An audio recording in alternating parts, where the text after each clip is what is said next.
The first thing we need to do when we start to build that anchor row is look at where we're going to apply that first bead, that stability anchor. We always have to follow that 2-finger rule. So how we do this, pull that hair back and look for the recession of the hairline. Remember, the 2-finger rule is not taken from the hairline itself. It is taken from the recession, meaning where you stop seeing scalp. Using your comb as a guide is a great way to create that visual representation for you. So take your comb and bring that back, and her recession stops about here. Now what I'm going to do is take my 2-finger rule from that point, which is here. Another great trick is to use your Easy Hair Pro comb. It's the same size as that 2 fingers, okay? So now that I've established visually where I want that section to begin as I establish my anchor row, I'm going to take a vertical section straight up and down. I do not want to create any angles in that section. So I've created that nice, beautiful vertical section using my comb as that guide, again, the tail of the comb. Now what we want to do is understand how wide of a section we are creating. So the back of that pie, nice and straight, going into that closed bead. A great visual representation of that is to take a closed bead, hold it on her hair right below that parting. Now, the distance away from that vertical section is going to be 5/8 of an inch, as little as 3/4 of an inch, but approximately, as a guide again, just 1 finger. So I'm going to place that on the opposite side of my finger. Now that section is going to be 1.5 times the height of that closed bead. So I'm going to go 1.5 times that height.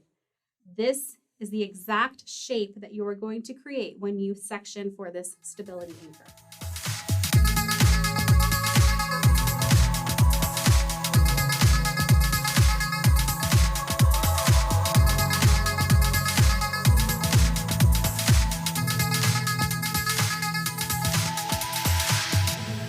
Before closing the bead, you want to make sure that you've pulled all of that hair through, just like you're creating that sleek ponytail, making sure you pull all of those shorter hairs through if they may be buckling inside.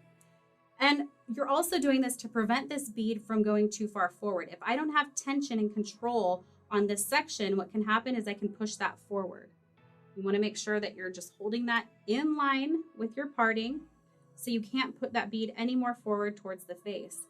Once you have that established, what you can do, and this is how you establish that low tension in this system. So I want to place that bead where I want it to live, which is behind that section, making sure I can't push that bead any more forward than it belongs. Now, what creates this low tension system is we actually release this tension before closing the bead. So I'm happy with where my bead is. I'm happy with my section. Now I'm gently going to relax this section and then close the bead. Now that we've established the stability anchor, it is time to transition into those traveling anchors.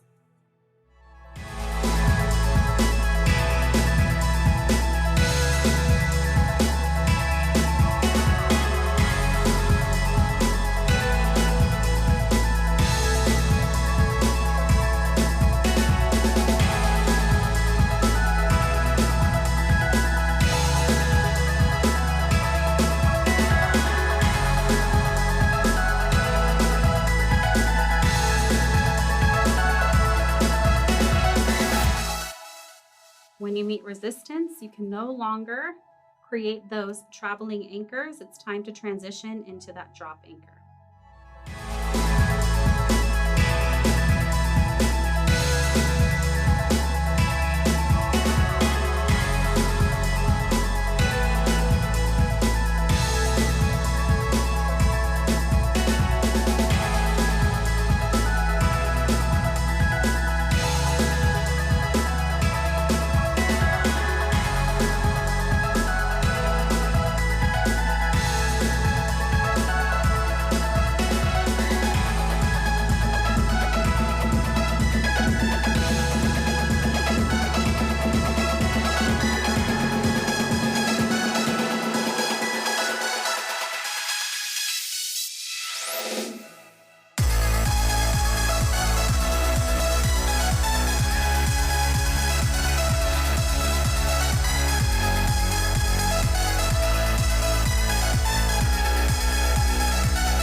her right side of the head all the way over off center.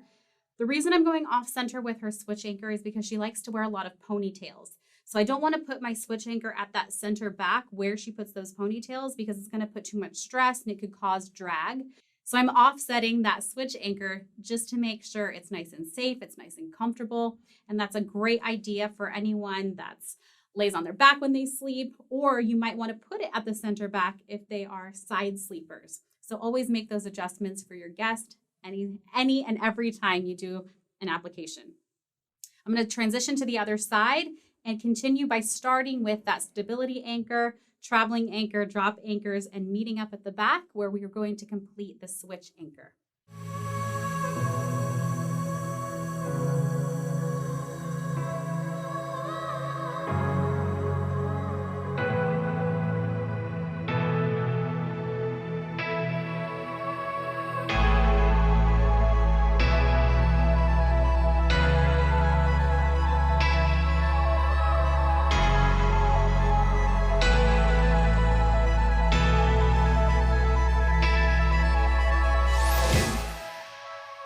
We've just completed the stability anchor, traveling anchor, and drop anchor on both sides. And now we're meeting at this off-center back where we're going to create the switch anchor. Now it's really important before you jump into the switch anchor that you get ready and use the tools that you have available to you to make it easier and more effective for you. This makes it faster, it makes it cleaner. So the first thing you want to do, you've been moving this metal duckbill clip to maintain those baby hairs and flyaways and keep them out of your way. Now what you're going to do is do the same thing, but you're going to make an adjustment in the angle of that duckbill clip. You want to use the end of this duckbill clip to hook your loop tool on, and then this other end to hold the tail section of that hair as you pull that through the loop tool. So I'm simply going to adjust this metal duckbill clip to put it at an upward angle so that the loop tool doesn't fall off. What we want to do is make sure that we have enough space. So we want to look at the spacing. It's about 1 inch to 1.5 inches. And you can take the two sections, crisscross them because it's going to mimic what that switch anchor is going to do. And just make sure that you're not too far apart. When it comes to the switch anchor, it's better to be closer together than too far apart. Because remember, the farther apart that you are, the more hair you have to accumulate in that section and get through that single switch anchor.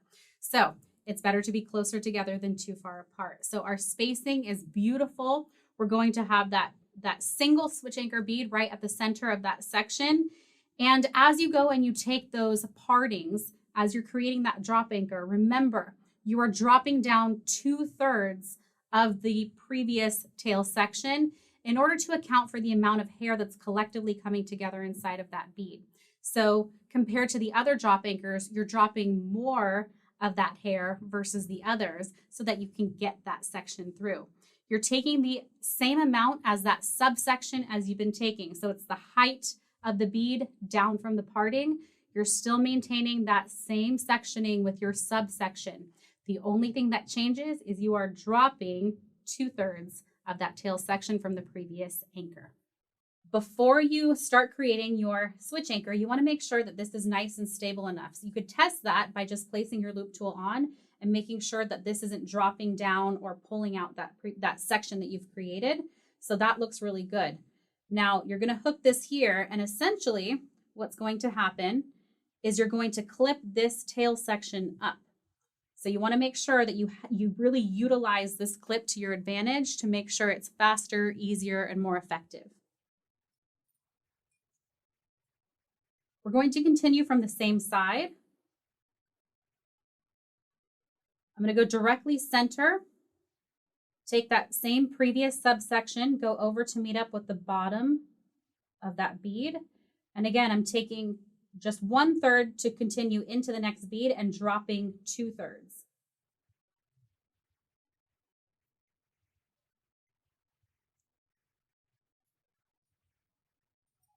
Loop this, keeping the tip of the loop where you want the bead to live. Pushing that bead up onto your section and bringing this through.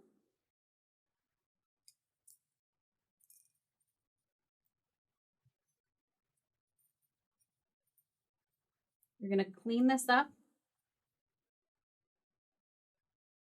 Place that bead right where you want it to live. Bring the tip of the loop through in the opposite direction, allowing you to hook this loop tool onto your duckbill clip. Then bringing up this tail section, you're going to hold this in place.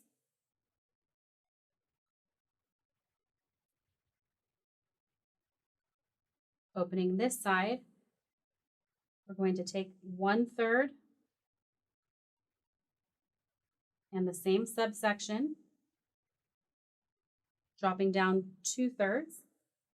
Now you're going to unhook your loop tool. Put your fingers through to grab that section and stabilize the bead.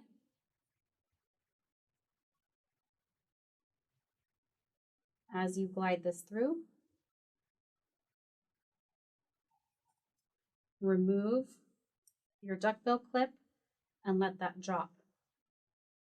You'll notice the direction going this way and the direction going this way have switched through this one single switch anchor bead. Now all we're going to do is just take the time and clean this up, getting all of those baby hairs and flyaways to go through and lay nicely in place. If you see some loops in there, it's okay. Take the time and just smooth it out. Once it's nice and smooth, stabilize those sections with your fingers. And we're going to clamp from the top and from the bottom. But a really easy way to get a hold of this bead is to grab the bead from the face